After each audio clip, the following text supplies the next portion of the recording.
సంగారెడ్డి మండలం ఫసల్వాది జ్యోతిర్వాస్తు విద్యాపీఠంలో ఆధ్యాత్మిక శోభ సంతరించుకుంది. రథసప్తమిని పురస్కరించుకొని 1671 మంది మహిళలతో భారీ స్థాయిలో పాపనాశ వ్రతాన్ని నిర్వహించారు. మహేశ్వర శర్మ సిద్ధాంతి పర్యవేక్షణలో భక్తులు భక్తి శ్రద్ధలతో పూజలు చేశారు. Andhra Pradesh deputy speaker Raghurama Krishnam Raju, TGIIC chairman Nirmala Jagga Reddy, TPCC working president Jagga Reddy, TPCC general secretary Topaji Anantha Kishan పాల్గొని ప్రత్యేక పూజలు చేశారు.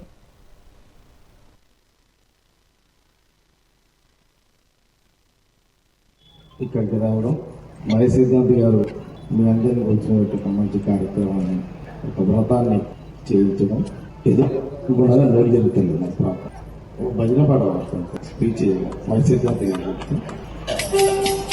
శ్రీరామచంద్ర భగవానికి, లక్ష్మీనారాయణ భగవానికి.